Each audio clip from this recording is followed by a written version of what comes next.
you doing? What are you working on? That's what you're using as your own litmus test of how to improve. Now, there's the CTIME process. We've got all of our acronyms, right? CTSS is Co-Teaching Solution System. That's really just those scores. But CTIME is a whole process, and we're doing a version of CTIME here at Granada High School. CTIME is where we've taken all of the different things, the buzzwords of education. We are looking at all the research that comes out that says feedback is really important for teachers. We've looked at the research that says micro-teaching, and we'll go into that. Communities of practice, professional learning communities, all of these different things were put into the CTIME process. My ring is very fun, but it moves very quickly. So in 2016, this just in this past year, we were looking at how to improve co-teaching practices. And in terms of moving groups forward, just doing one, do a PD, kind of dog and pony show, here's what co-teaching is and here's the approaches, didn't make a big impact on people. People don't remember it, right? Then we had some that were getting coaching, so ongoing observations, feedback, working with them. In the University of Central Florida, they even were doing some online coaching where they're having virtual coaching where pairs sit in front of the computer for 10 minutes with a person from the university and talk about their co-teaching and get feedback that way. So there's a lot of different models. Again, hopeful, but it didn't end up making the most improvement. The most improvement was pulling all of these pieces together in what we called CTIME. So that's what we're here to hear a little bit more about. There we go. So there's a little progression. And this is something that's not specific to co-teaching. This is pretty much for teaching. And I think most of you guys know this. What the heck? Oh, maybe I walked away. Maybe that's it. Oh, wow, that's weird. My computer's doing all kinds of things, isn't it? Okay. Well, I'll just continue on. Wow, it completely turned off.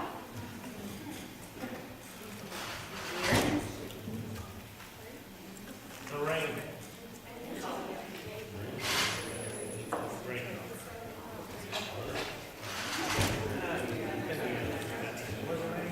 All right, while it's figuring this out, that's strange. Everything off, didn't it? In terms of, we know, if you know content, right? That's the lowest level. Hang on. Wow, I've got all kinds of things happening here.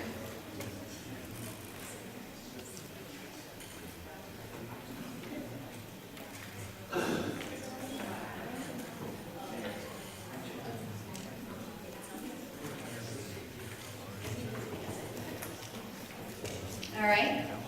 It'll work. I'm sure it will. Here we go.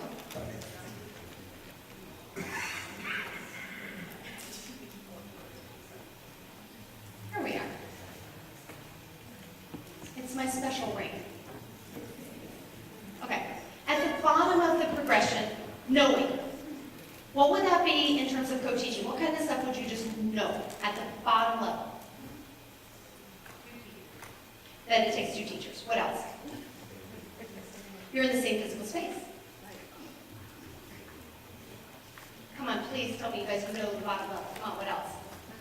Remember all the stuff we talked about over here? Co-planning. It takes, good, co-planning, co-instructing, co-assessing, good. What else? You share the same students. You share the same students. What else?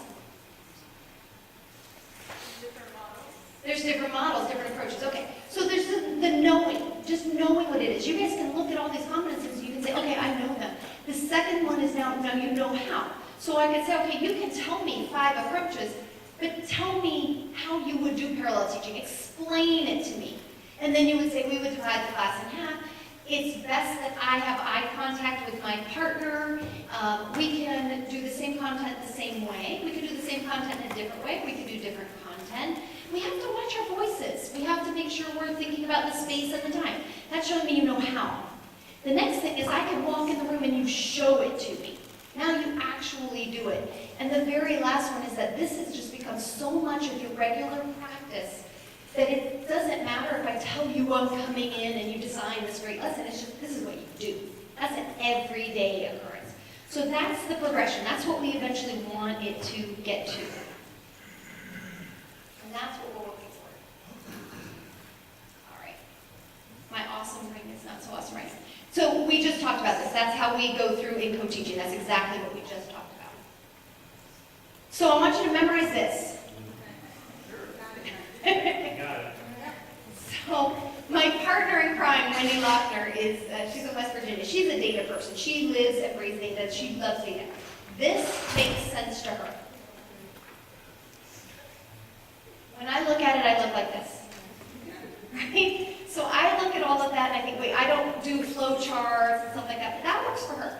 In a nutshell, what the upper left-hand corner is pretty much the process of saying your school should look at co-teaching and say, how are we doing as a school?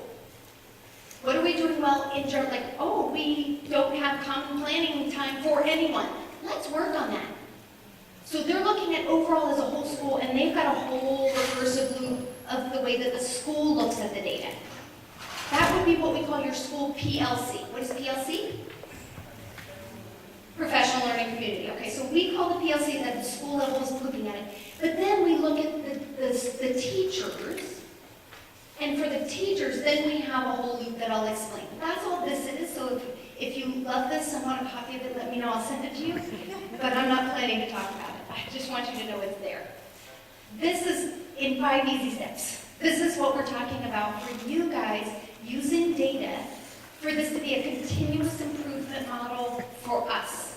And back to what you guys remember, baby steps, baby steps, baby steps.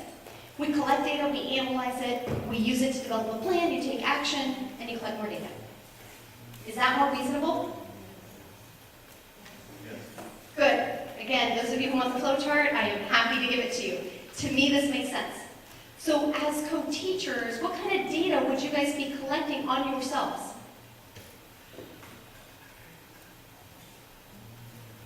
On yourselves. I'm your co-teacher. We're talking about your co-teaching practice. Student engagement. Certainly it could be student engagement. You can look at different ways to know student engagement, but I'll give you a hint. We've just been talking about it and looking at video, and it's in your hot little hands. Analyzing competencies. That's crazy talk.